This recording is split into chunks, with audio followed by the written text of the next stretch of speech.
Right, Skylar, welcome to the Easy Conversations podcast. Thank you for joining me today, and thank you for your interest on coming on the podcast as well. I'm really excited for the conversation we're going to have today. I like comedy very much, and really looking forward to getting your insights into it and your experience. But before we go down that road, I do want to give you an opportunity to introduce yourself and share with the listeners what it is that you do and where you're based, and then we'll take it from there. Awesome. Thanks. And thanks for having me. I'm so excited to be here as well. My name is Skylar Schock. I'm a stand up comic and actress and film producer based out of currently Las Vegas. I'm originally from Northern California.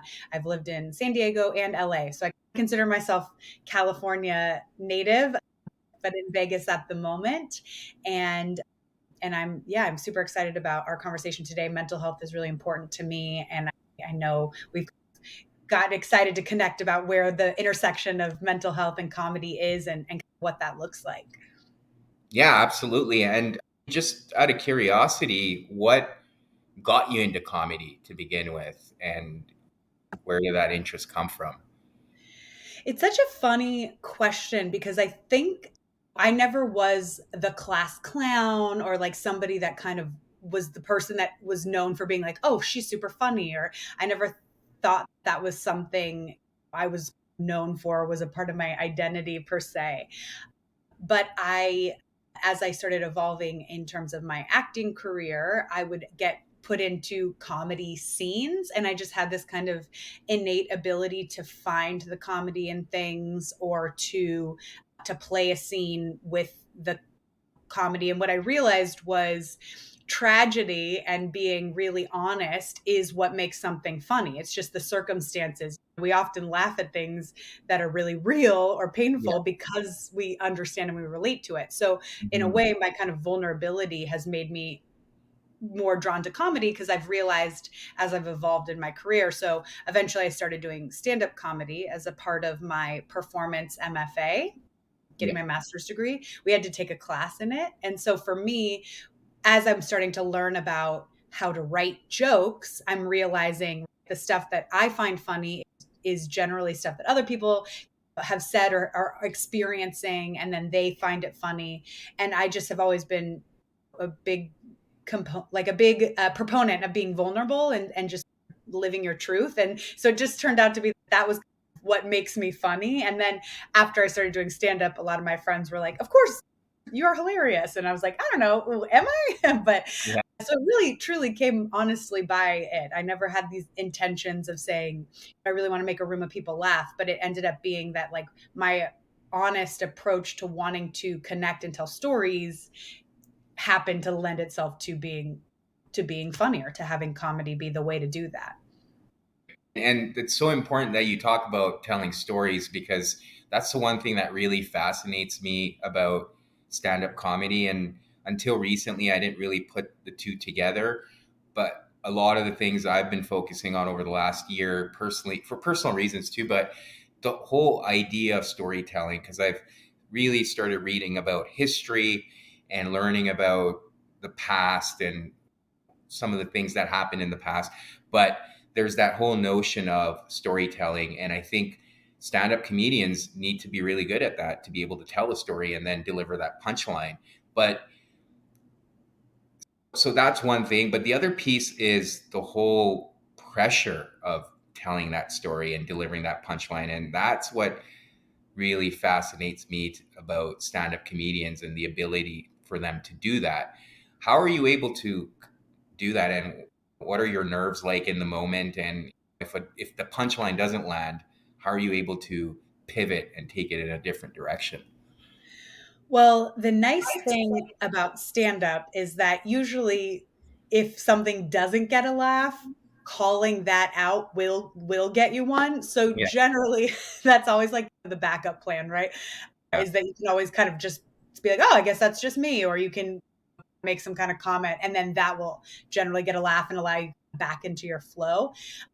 And it does happen where you'll really think something's funny or think it's really clever, and oftentimes the more I do comedy, the more I've realized that it's usually the stuff you were pushing for that isn't funny, but really when you just are like I make a joke about I said something like I'm busy on my phone scrolling the profiles of the girls my boyfriend follows on Instagram. And I'd never said that out loud before or said, hey, do you guys do this? Do you look at the profiles of the girls your boyfriend follows on Instagram? Like I never tested it, but I just knew I was like, this is so specifically vulnerable to admit that. And it's like, it has gotten a laugh pretty much every time. And I Yeah. think it's just because it's not necessarily right, like a healthy or good thing that to do, but it's certainly like by admitting it, you just know that there's an air of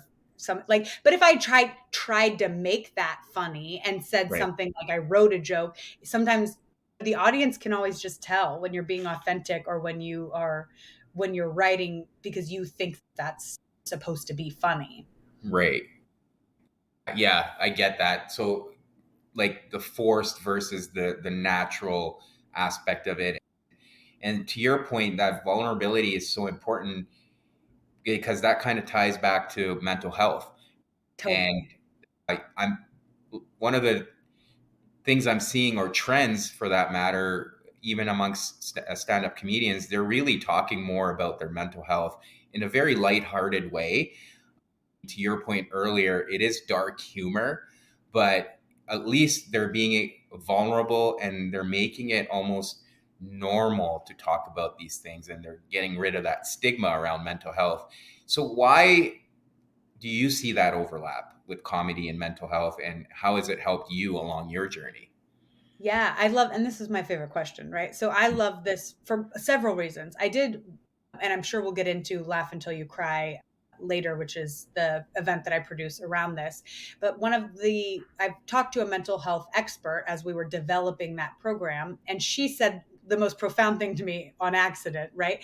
Where she had said, yeah, laughter is a lot like what people are seeking from therapy. They're seeking an altered state from where they are. You're Hmm. essentially seeking to change your experience of the moment, and laughter does that. So that's the same reason people seek out comedy, right? Is Hmm. you're essentially seeking out something to make you laugh, to change your to take you out of whatever the kind of state of being is and alter it. And that's I thought that was really fascinating in terms of that intersection and why I think that's becoming more popular, that comics are talking about mental health. In a way, it's almost like the last it's a tabooed subject, in that before it would be sex was a really popular is a Hmm. popular topic for comics. And anything that is embarrassing or is not talked about as publicly and yet is a shared experience becomes something that I think is ripe for comedy because of that, because people aren't talking about it. And then you share this thing or you make light of it, and other people are like, oh my God, I'm not the only other. They can connect to that. And so I think that's why there's a trend in it right now with comics Hmm. and mental health. For me, it's very much that exact same intersection. Is I found that even in my family, despite the very real need for basically all of us to be in therapy, no, there was still a stigma around it. And there's still a Hmm. stigma around talking about going to therapy. And so being able to talk about it in comedy and by making people laugh, you're essentially disarming them a little bit and allowing them to be open to hearing what you have to say and not feeling like they have some responsibility of fixing it, but they can just be with you and laugh about it. Yeah, yeah. And do you see like any risk with taking it too far where it becomes like almost a joke and it's not a serious topic? Or do you think it's just helping people get comfortable talking about it and getting rid of that taboo around it or stigma around it? I think the danger probably is, as it is with almost any thing, is that speaking to an experience that is not yours, or you're speaking on behalf of other people without the right background or authority on it, even in a joke, like you probably are possibly going too far. But if it's your own experience, then I think you're usually within a safe or a safer zone, right? Because everyone's experience is going to be different. And so whatever experience I have with friends or family members and suicide is going to be different than someone else's experience with that. And so as long as I'm trying to be honest about the comedy within my experience versus here's a hypothetical where, or commenting on somebody else's experience without empathy, I think is when you can possibly get into a bit of a danger zone. But I think that's true with a lot of things when people talk about race relations, or Mhm. they talk about just income inequality or women in the workplace. Like, unless you're speaking from your own experience, you're always at risk of potentially saying something that is harmful. Yeah, absolutely. And empathy is an important thing for sure. So thanks for highlighting that. I think having that empathy for others' experiences then keeps you grounded and you're not really taking away from anyone else's experience. So that's important. But yeah, you touched on that comedy show you put on. Share a little bit more about what it's all about and how has it been beneficial from a mental health perspective? Yeah. So I will, and I'll tell the story of how it came to be, how Yeah. I started it. So essentially, right after I'd started doing stand up comedy, I was home for the holidays with my family, and one of my family members was just acting very differently than I had normally experienced them. And they were having really intensive mood swings and anger that had really seemed to be harbored at me. And it was just really difficult for me because it was like it felt very erratic and unpredictable, and I had no idea what to do other than say, I guess I have to set some boundaries for myself around our Mhm. relationship right now. And it was really quite stressful. And that family member and I had to do like a road trip together. And one of my other family members commented on the way I looked when I got out of the car. They're like, you looked, they made the joke. They're like, you looked like you just got back from war. And I was like, I Right. felt like I did emotionally. So Yeah. we were joking about it right in the moment. And then I came home and I wrote a joke and performed it in stand up comedy, where I had doing a set where I had said something along the lines of having a relationship with a family member as an adult is a lot like being in a relationship you wish you would have ended years before. You totally can't get along, but you have too many inside jokes to call it quits. My family member and I see the world completely differently. I think they're mentally unstable. They think I spend too much money. Right. And I was just making light of this intense situation. And approximately 3 weeks after that, this family member actually required hospitalization for a mental breakdown. And it was only after we started trying to process it and as a family come together and figure out what happened, or how do we help now? What do we need to do? We were aware of how few resources were made available and how little we all knew about what to do in this situation. Yeah. And then B, we realized that comedy was this thing that kind of brought us hope through it all. And so Mhm. for me, I thought, okay, how can I tie those together? And so I wanted to create an event called Laugh Until You Cry, which does that, which is essentially just comics telling jokes and doing their set and then staying for a talk back with the mental health expert, where we share resources, share stories, share experiences, and we invite the audience to participate in that conversation, all with the goal of truly just raising awareness, destigmatizing the conversation. And that has been really the most rewarding part of the shows that we've done, is afterwards when we put up a QR code for people to scan for resources in their area that people do or that they're sharing. And that we found that just that ability to make it less of feeling less like an intervention or like some kind of like, hey, we need to talk about mental health, and more of Right. a, hey, this is something and we can all laugh about it. And then can we also at the same time learn and discuss in a non-threatening environment and allow people that kind of opportunity. Yeah, yeah, that's amazing. And do you know if there's other types of shows like that happening, or what you're doing, or the people you're working with is somewhat unique? Because it sounds very unique to me. I haven't heard of anything like this anywhere else. I don't want to be so egotistical to assume I'm the only person doing something like this, but I haven't found anything quite like this before or yet. And I'm super eager to keep, my goal with the events is to produce them all over the country and basically bring a free show to cities all over, and just keep the conversation going, and maybe do a podcast with comics. But I've seen versions where some comics, like we talked about earlier, some comics are just talking about mental health in their set, which is Yeah. one thing. Some shows are in support of a nonprofit or organization to raise awareness, which is its own thing. And we wanted to blend it. And for me, the first one we did, I had the idea coming out of this pandemic of how can we create an experience that's different than me watching something on Netflix, or me going and watching something on my computer, or talking and connecting separately, but like how can we create a community in Right. person where people are feeding off of each other's laughter and connecting. And there's something really powerful in usually when we do the show, I ask the question, I tell the story which I just told, and I say, does anyone here have a friend, family member, or loved one who has had a similar experience? And just Hmm. about everyone raises their hand.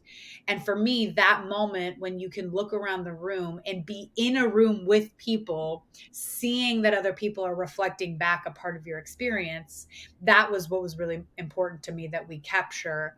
And I think that's what makes it unique, is that it's more than just, here is where we're going to talk about mental health and you're going to nod your head and then you're going to walk away, or here's our one-on-one therapy session where we agree how important mental health is, but to try to bring it together where people can connect and be truly creating a community in the room of a safe space.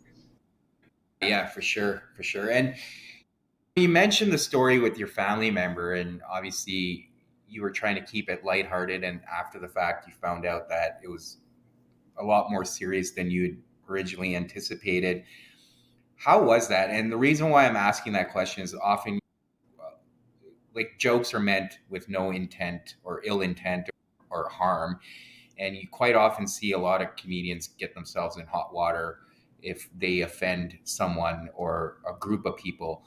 So how do you respond to that, knowing that you didn't have those intentions, and how do you feel as a comedian knowing that perhaps you were joking about something but it wasn't Yeah, received as a joke? Yeah. that was a really eye-opening experience for me for that exact reason. And Mhm. I've I have another joke where I say the word crazy, and I hadn't even thought twice about it because of the context of my joke. It's talking about labels. Right. And another at a show, a mental health expert called me out on stage in front of everyone and was like, "See, you did it. You're the problem. You said crazy." And I had to receive it in the moment and just say, "Wow, that is true." And it is, you're right, where there was never an uh, ill intention or malicious intent with the me Right. saying the word crazy. I obviously, the more I'm learning, the more I know that's why that's so problematic. Right. But at the same time, it's, I guess that's the part of this that I feel like, I guess that's why I'm doing stand up, is that I'm okay being corrected and wanting to learn and wanting to Mhm. grow. In If I can do it in front of an audience of people and I learned the lesson, that they saw me have to learn it and they could witness it, and if one person in that audience now thinks twice about using the word crazy, then I'm happy about it. So I guess that's the weird place of being like, as long as I can genuinely feel like I'm trying and I'm earnest about that, and I'm not, and there's conversations, like there's gray areas of, can you use that label in this Mhm. joke, and is it appropriate? And all I can do is be willing to correct myself or grow or learn along the way. But it is scary. Especially the way people can get really quickly villainized for Right. something online, and someone's absolutely liable to take a photo or video of me saying it and post it, and who knows what context they put that in. And so there is a big degree of being scared of something like that happening. And I do sometimes I'll ask people like, is this joke mean? Does this feel like harmful if I'm not Mhm. sure? But it's tricky. It's a tricky one. Yeah, and you know what? When you were saying that, what jumped out for me, and I covered this in another episode, was the whole notion of critical thinking and how that's almost going away from society because we're so scared of saying things or being villainized, as you mentioned, for saying the wrong thing, that we're not actually exploring our thoughts and putting ourselves out there to be challenged and perhaps even learning. And I think for comedians, that's a huge risk. And they're often doing it a lot because they're testing out a joke to see how it Right. lands. And that's an aspect of critical thinking, too, where maybe you use that response as feedback, which obviously comedians do, to tweak. And a lot of the times it's based on laughter, but it could also be on offending someone. And um, yeah, so I struggle with that because I feel like that takes away from us as a society to be able to learn and have conversation. What are your thoughts around that? Oh, I love that. I so am with you where it's such a tricky balance of I think there has to be accountability, but when there's too much accountability that it creates like fear, then you're Yeah. right. It essentially paralyzes. And the problem is, it's not that people stop thinking, they just stop thinking it out loud or getting Yeah. that critical response feedback loop you're talking about, where if I'm afraid to say something in a group of friends, I might still think it. And then I'll just go on my little echo chamber to find the people who agree with me where I can somehow reinstill something versus wanting to explore it out loud and get feedback and not be judged for maybe having an opinion that I'm fleshing out. Like to your point, where it's like, how do we allow ourselves a discourse? One of my best friends, who's I'm related to, she's my cousin, we have really intense conversations where, we disagree on something and it can get really heated. Right. And we've had to learn how to essentially be able to give each other feedback, but also meet each other where we're at. But I also, and sometimes just accept that we're maybe going to feel differently about something. But it is in those conversations, I think we both are able to grow or understand our own belief system or not better. Like we're able to challenge. And so I feel so bad about the fact that that a lot of people aren't able to do that or that we can't have healthy conversations like that because I think it's absolutely where we become better advocates of our own critical thinking skills because if you're not testing it out, you're just reaffirming it. You're not actually thinking it out, which I just think is what you said, which I think is so true. Yeah, absolutely. And to your point, I think it's important to have those relationships where you can trust the other person that, you could share something and it doesn't become a huge ordeal. It's just testing ideas out, opinions out, and learning with each other, right? And I think that's the biggest thing I worry about with that fear is you're not learning anymore, right? Because I may share something with you that you may not have considered or not entertained ever in the past, but together through having that conversation we can learn something together, and that's really important. The other piece you mentioned was you're obviously putting yourself out there where you could easily be attacked or your picture could be posted online or trolls can come after you. Right. How do you protect yourself against that? And this comes back to mental health, right? Because it takes a lot of strength and courage to be able to deal with that. Occasionally, I get comments online and I'm like, why is this person saying this to me? Yeah. Like, I can't imagine being on a stage and being heckled or even someone coming after you online saying, oh, I went to her show, blah, blah, blah, blah, blah. Like, how do you maintain your sanity and keep your mental health in check with these types of situations?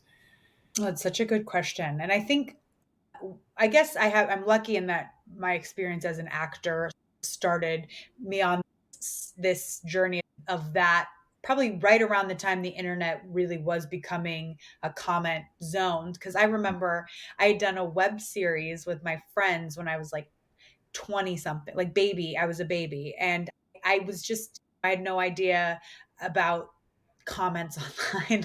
And so this web series is out there, and I remembered we were so excited because it was getting a lot of views, and I was at a baseball game in San Francisco at a Giants game, and 3 days later someone commented, I saw the character name at a Giants game and she was a bitch. And I was just like, it was my first time hearing something that was like, first of all, no one came up to me. No one came Yeah. and talked to me and said anything. They just looked at me and made an opinion about me Right. from 20 feet away. And and so I basically in that moment had to just learn how to let that go. But what I've done over, and sometimes it's easier and than others to let things Right. go, depending on how distant you are from the comment and Yeah. how much you believe already what the comment said. Because obviously, if it's something that preys on an insecurity you have, you're going to be way more likely to believe them Yeah. versus if it's just like something ridiculous. But I also allowed myself to say you have to just take praise and criticism and give them the same weight. So like Mhm. I'm so grateful when people want to come up and tell me how much they enjoyed it or if they really resonated. But for me, the stuff that I feel most passionately about is when people can bring it back to them, like how it helped them or impacted them, because I can take Right. that as its own thing. And ultimately, I have to take them both with a grain of salt. But I Hmm. also think, to the long-winded answer to your question about how I do this sometimes more or less successfully, is to just remind myself like the people whose opinions matter to me are the people who have proven that and are my friends and are my family, and that I allow them to be the ones that I kind of are the only ones that I will take the affirmations from or the comment, the criticism from. And Right. until you're someone that I've put in that group, whether you're a peer that I respect or you're a mentor or you're a friend or family member, until you're someone that I've really said I want to receive your criticism, then it's nothing, it can't mean anything to me. And Right. it's hard to do that because people are going to say stuff about you, and it is sometimes painful and vulnerable to read. And sometimes it's even people who you do know or people who are not that far away from you, and criticisms. I just ultimately have to, for my own mental health, have the boundary of whose criticisms or praise will I be choosing to calibrate, and trying to come up with a process for not receiving the other stuff. Yeah. Yeah. That's an important point because I've really started looking at it that way too. It's where is that feedback or criticism coming from? Is this person really earned the right to criticize me? And one of the things I've done is I've put the Teddy Roosevelt Yeah, speech, I'm just gonna mention it. Man in the Arena, on my phone. So anytime I get criticized, whether it's in person or online, I'll just pull up that speech and read it. And it's such a good reminder for me that I'm putting myself out there in the Yes, arena, whereas this person's just sitting in the cheap seats. I don't really care what they have to say. And honestly, what I've found is most people who have also put themselves out there, they know what it takes. So they come from a completely different place totally. when they're offering criticism or feedback. There's grace there, there's compassion there, there's humility there. And that is the type of feedback I know that helps me, and I'm all for it. But it's the other stuff that is not helpful. And as easy as it sounds, to your point, it is hard to hear, but the more you kind of work through it, it's easier to let it bounce off of you. I was so glad you said that quote, because right before you said it, I was going to mention it, where that quote really, I think, is just that becomes the stepping stone to walk away from feeling, because I feel the exact same way. Anytime am start to sense myself having a reaction to someone else's feedback or a comment they've made about me, I just remind myself like it's not the critic who counts. Like it's the man in the arena. And it's really is that quote that allows me to take a step and do what you said, which is say, okay, this person, they haven't done what I'm doing. Their feedback isn't, I can't, it's not, it doesn't really matter to me the way that it would if it was someone else. And the people who I do want it from are generally much better at having those kinds of conversations. Or and I also realized this is similar to what we were talking about, but it's a little bit different, where I remember once in a pretty young age, someone I think had made a comment about another woman. And I'm very sensitive to when women comment on other women's physical Mhm. appearance. I just really don't like it, no matter what Mhm. kind of, unless you're giving a compliment. But when you critique another woman, and I just realized that it was like that comment is more to make you feel better than, and if you have to tear someone down to make yourself feel better, I feel bad for you. I Yeah. Because I can understand what kind of painful place you must be living in for your, if that's the way you feel better about yourself. And Mhm. sometimes it's that I remind myself of the kind of person who is going to criticize or attack you without knowing you or without the experience of what you're doing. It's, man, that's got to be a really tough place to be in, that's the thing that makes someone feel good about themselves. And I just have a lot of empathy for that, because that, that's tough. Yeah, absolutely. And there's truth to the whole concept of hurt people. And yeah, same thing. I try to remind myself. Sometimes I forget and then I get worked up, but it's a Yes, good yes. reminder.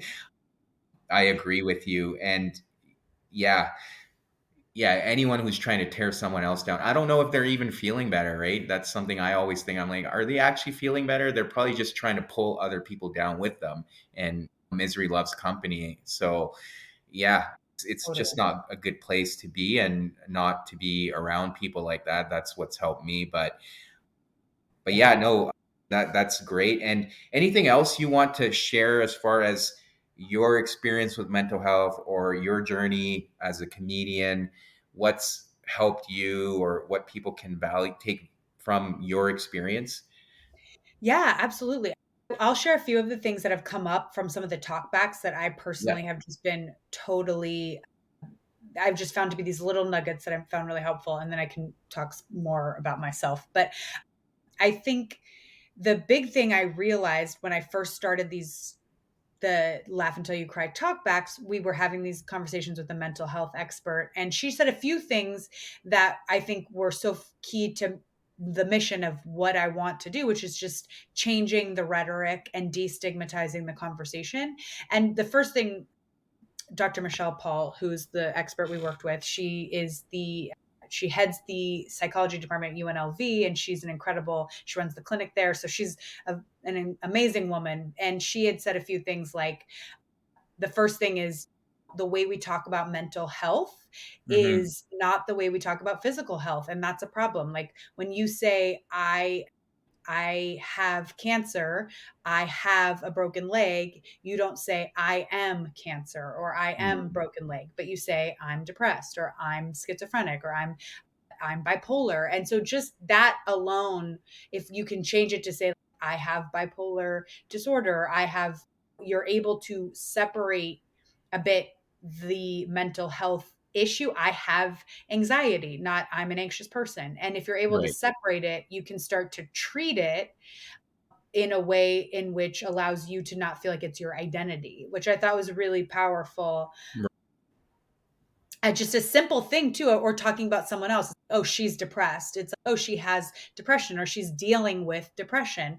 And it Yeah. allows you to help in the way that we just talk about it. Yeah. And then she said the same thing about suicide, which has stuck with me ever since, was that she said it's really harmful to say someone committed suicide, because Mm. when you say someone's committed something, what do you usually think of? It's like you think of someone who's committed crimes or committing it as a negative act, versus saying someone who died by suicide, and now it becomes a thing, a situation that we have to deal with. We can't have thousands of people dying by suicide. That becomes Mhm. something we have to do something about. But when we say they committed suicide, it's almost like we're washing our hands of needing to solve it or treat it. So for me, those were just like two really simple things that have totally radically changed just my day-to-day way that I think about mental health. So when someone's having struggling with something, that you can remember this isn't this person's identity. This is something they Right. need help with, or I need help with. Like, I do have anxious thoughts, and I personally, Skylar, have anxiety, and that's something that I have developed or am working on developing tools to Hmm. address, but I it helps to separate it from myself a bit. And I think so that for me was like huge, just, and it's simple because it's something that you can do without, you can just be an ally of people helping themselves with mental health or other people, and you can talk about it differently. Yeah, and thank you for sharing all that. You're correct. I think that whole identity piece is so difficult because once you've identified with something, it's just you carry that label around, as you alluded to earlier when we were talking about labels as well, and that's so hard.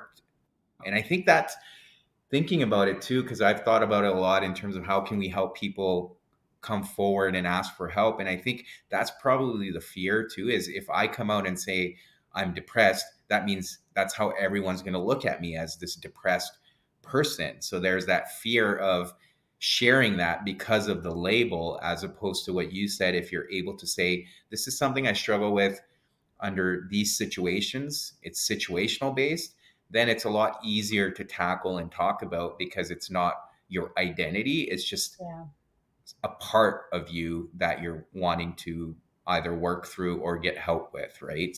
So thank you for absolutely. sharing that. Yeah. Yeah.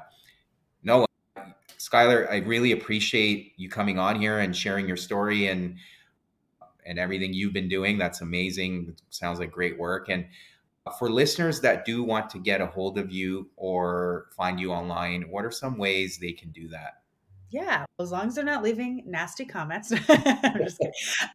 I'm on social media. I'm on Instagram and Twitter as Shocking, SSCHOCKING. And I always love hearing emails. I'm Skylar at messybunproductions.com. If anyone wants to send over an email or has ideas, or if you know someone who has a venue and would be interested in hosting a Laugh Until You Cry event in your city, we want to hear from you, and we want to bring it all over. So we're really passionate about that. So anybody who is wants a stand-up comedy event with mental health talk back, let me know, because we're looking for more places this year to do them. Absolutely. Yeah, I'll put that all in the show notes. I have certain people that are putting on, or at least I know people here in Calgary that are putting on mental health events. So I'll share that with them if you guys are willing to come up north. Well, we are absolutely, we're definitely ready. Yeah. So Awesome. that'll be great. Yeah. Thank you again. I really appreciate you taking the time and having this conversation with me today. Thank you. I really appreciate you having me on. And this is like the best of all worlds, just getting to have a soul nourishing conversation and talk about something that's so important. So thank you for making space for this and shedding light on all of this, because I think it's just the most valuable resource people have. Absolutely. You're welcome. Thank